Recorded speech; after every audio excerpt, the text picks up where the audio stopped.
Olá, sejam todos sempre muito bem-vindos ao canal Theo na Quarentena. Vamos chegando com mais um vídeo por aqui.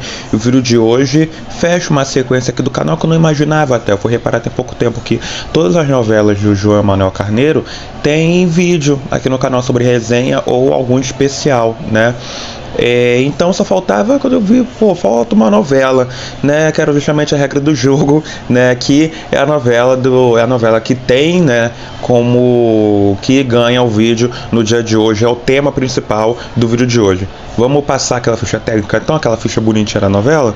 A novela foi escrita por João Emanuel Carneiro, como eu disse anteriormente, dirigida por Amora Maltner e protagonizada por Alexandre Nero, Giovanna Antonelli, Cauã Raymond e Vanessa Giacomo, em seus respectivos personagens Romero Rômulo, Atena, Juliano e Toia.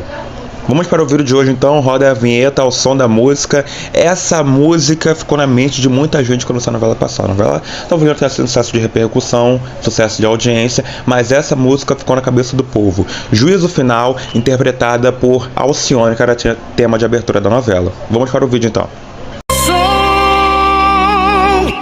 Há de brilhar. A Regra do Jogo conta a história de Romero Rômulo, um bandido que finge ser herói do povo. Dono da Fundação Raiar, uma organização que atua na reabilitação de ex-presidiários, Romero é, para muitos, íntegro e corajoso. O que poucos sabem é que o ex-vereador integra a maior facção criminosa do país. Apesar de enganar as pessoas, o mau caráter é ludibriado por Atena. Ao descobrir a farsa da estelionatária, os dois passam a viver um relacionamento de amor e ódio. O maior desafeto de Romero é Zé Maria, outro membro da quadrilha. Na década de 1990, os dois participaram do massacre de Seropédica. A missão da dupla era roubar uma fórmula milionária de um novo remédio. No entanto, ambos quebraram algumas regras do jogo e se tornaram inimigos. Uma das sobreviventes do massacre de Seropédica, Toia, foi adotada por Djanira e desde a infância namora o ex-lutador de MMA, Juliano. Vamos dar uma passada por algumas tramas paralelas agora que são relativamente importantes para o desenrolar da trama principal. No passado, Romero Rômulo foi casado com Kiki Stewart, filha de Gibson, dono de uma indústria farmacêutica, e nora. Após o massacre de Seropédica, o casal adota Dante. No entanto, o convívio familiar é interrompido pelo sequestro e pela suposta morte de Kiki. O sequestro e a falsa morte da irmã deixaram sequelas em Nelita, que presenciou o episódio ali na mansão da família. Com um transtorno de personalidade, Nelita foi internada várias vezes em clínicas psiquiátricas e seus filhos Belisa e Cesário também foram criados pelos avós. Belisa não se conforma por desconhecer a identidade do pai e não aceita a doença da mãe, o que piora as crises de Nelita. A jovem é cantora e namora Dante. Funcionário da empresa de Gibson, Orlando passa a frequentar a casa dos Stewart e, com o tempo, se aproxima de Nelita. Feliciano é primo de Gibson, mas os dois são rivais. No passado, eles disputaram o amor de Nora, que acabou se casando com o magnata da indústria farmacêutica. Agora, eles disputam o coração da mesma amante, Claudine.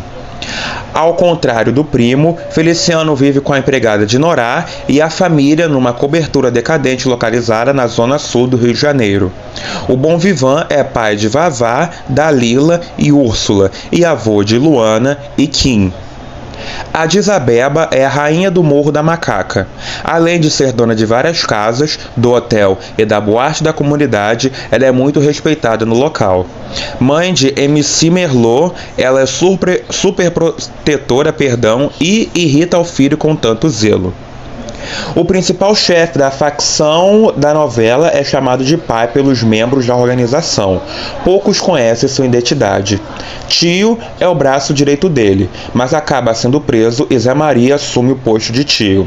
Após cumprir mais uma missão, Orlando é informado que irá conhecer o pai.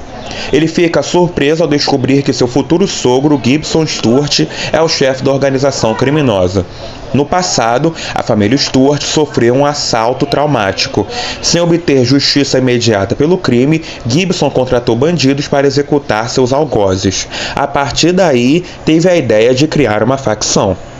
Agora sim, vamos para algumas curiosidades, algumas informações sobre a novela. O primeiro capítulo da trama contou com a participação especial de Neymar Júnior. Acompanhado da irmã Rafaela Santos, o atleta participou de uma festa da Caverna Macaca e contracenou com Giovanna Antonelli. Durante a novela, Athena entra para a facção. Todos os membros da organização criminosa obedecem ao chefe, que é chamado de pai. Para a gravação da cena que é revelada a identidade do personagem, apenas os atores envolvidos receberam o capítulo completo. A novela nasceu de um personagem, Romero Rômulo, que foi interpretado por Alexandre Nero. Segundo João Emanuel Carneiro, sua mãe dizia que ele precisava escrever a história de um santo. Após a morte da mãe, que era muito católica, o autor escreveu a história de um santo torto. A regra do jogo inovou a dramaturgia. A forma da captação das imagens se aproximou dos reality shows, para que o telespectador tivesse a impressão de que tudo era real. Pela primeira vez, foi criada uma caixa cênica, que são os cenários a 360 graus, com a boca de cena fechada e uma logística que permite gravar uma novela na velocidade em que ela acontece. Outra novidade foi o lançamento de uma websérie especial.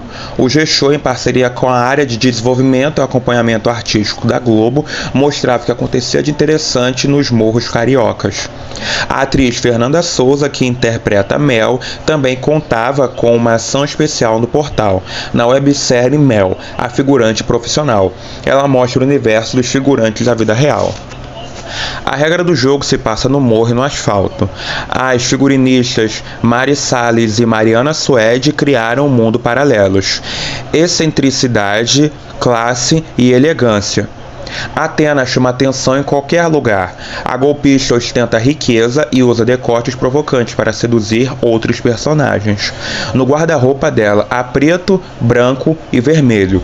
O brilho e o dourado, uma referência ao dinheiro, são usados em brincos, colares, anéis e pulseiras. Protagonista da trama, Alexandre Nero, que interpretou o falso herói, tem cabelos curtos e barba por fazer. A maior parte da trama acontece no Morro da Macaca. A comunidade ficcional erguida nos estúdios Globo tinha cerca de 4.000 metros quadrados e quase 40 construções, entre casas, lojas e escolas. Uma delas é de artes marciais, além de becos e vielas. Países como México, Itália, Grécia e Brasil foram inspirações para a concepção do morro. A cenografia, assinada por João Irênio, usou alvenaria nas construções. Uma empresa especializada em paisagismo foi contratada para entender a geografia do lugar e, com isso, sugerir que tipo de vegetação cresceria ali. A Escola de Artes Marciais de Juliano, por exemplo, ficou abandonada durante 4 anos, período em que ele esteve preso. Quando o rapaz conquistou a liberdade, o lugar estava tomado por plantas. Outro detalhe interessante do Morro da Macaca foi o uso de material reciclado. Os resíduos dos estúdios Globo, madeira, ferro, grade e sucata, foram transformados em janelas, telhas, puxadinhos e portas.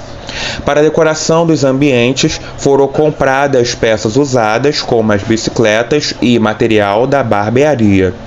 Em alguns casos, a produção comprou mobília de moradores de comunidade ou trocou algumas peças usadas por novas, como roupa de cama. No asfalto, o apartamento de Feliciano, localizado no Arpoador, bairro Nobre do Rio de Janeiro, mostrava peças que remetiam à década de 1970, como as uvas de louça no centro da mesa, o espelho de sol dourado preso na parede e os bibelôs de porcelana azul. O ambiente católico remetia à decadência da família. Já na mansão de Gibson, primo de Feliciano, a realidade era diferente.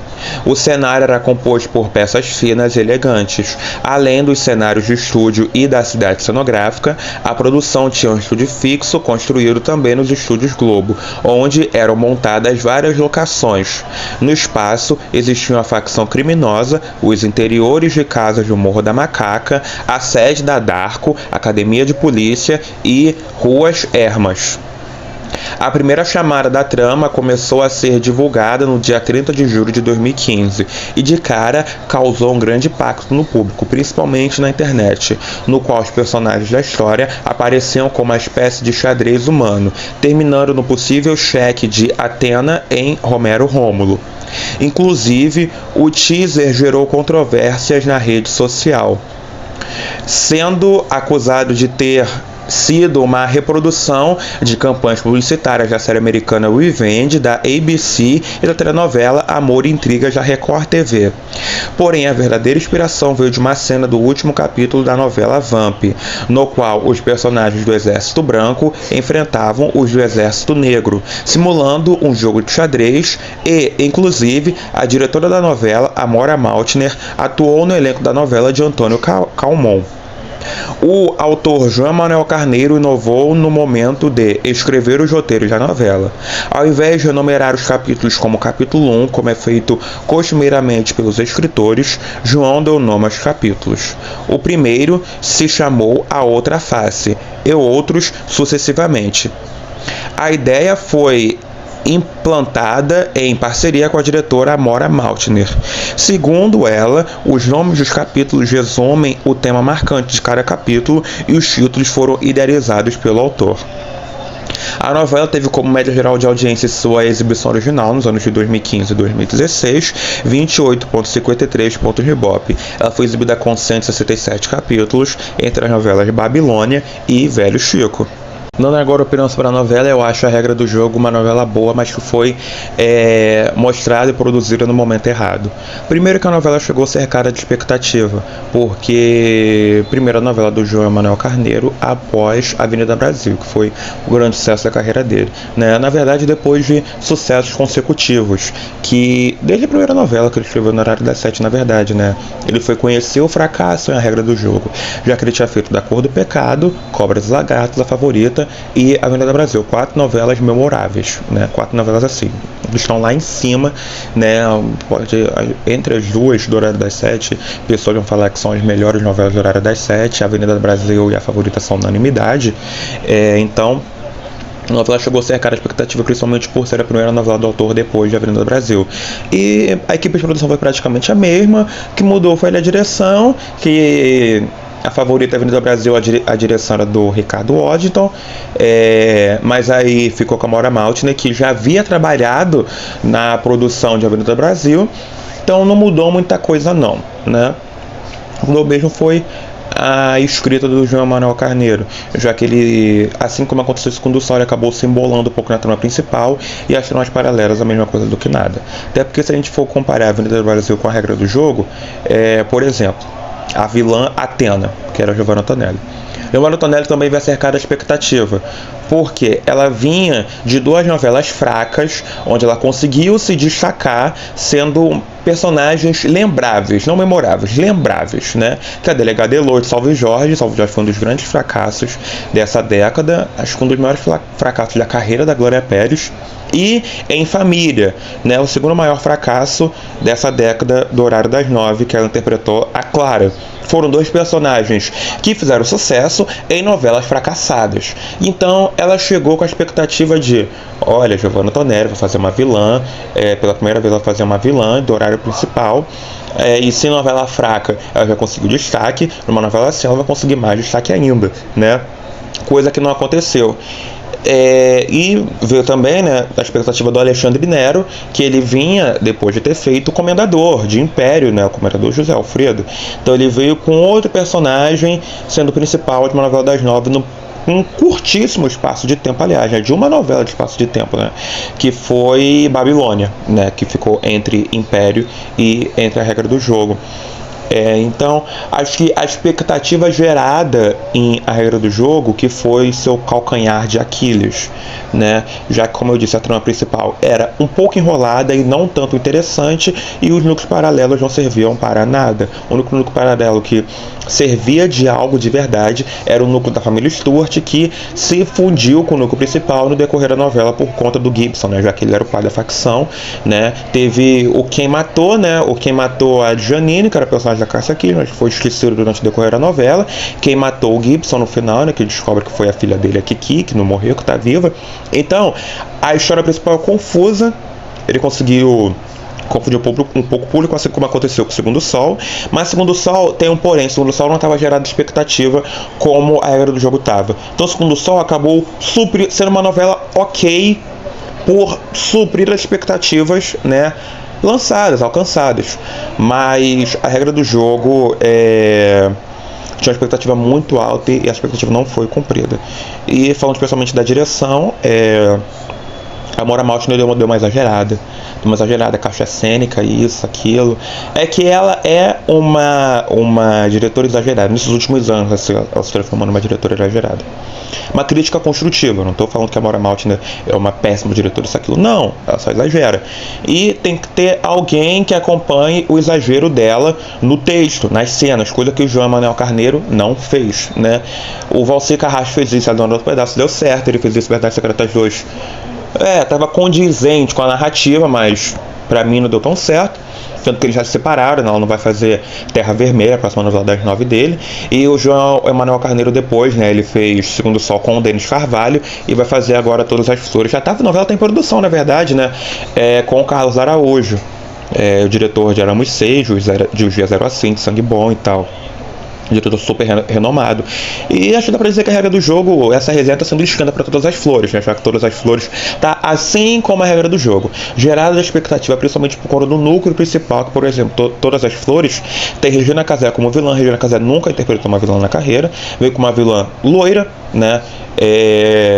Personagens femininas, assim, gerando expectativas, porque é a Sophie Charlotte voltando a uma produção de novela, já que ela não faz novela desde Babilônia, né? Depois disso ela fez Os Dias Zero Assim, né? Que é super sério na novela. Ela fez Ilha de Ferro, fez Todas as Mulheres do Mundo, Passaporte para a Liberdade, né? A Letícia Colin voltando a produção do João Emanuel Carneiro após ter sido boicotada em Segundo Sol. Então, assim, a novela está gerada a expectativa, assim como A Regra do Jogo estava. Só que vamos ver se Todas as Flores, né, vai decepcionar, assim como A Regra do Jogo decepcionou. Por isso que o meu selo para A Regra do Jogo é mediano. Para mim não passa uma novela mediana, infelizmente. Tinha muito potencial para ser uma novela maravilhosa, espetacular, mas uma novela mediana. O vídeo de hoje fica por aqui, agora a gente se encontra no próximo. Então, como você já sabe, meu nome é Richard Matan, agradeço demais a companhia de vocês. Forte abraço, beijão, um ótimo final de semana, gente. Tchau, tchau.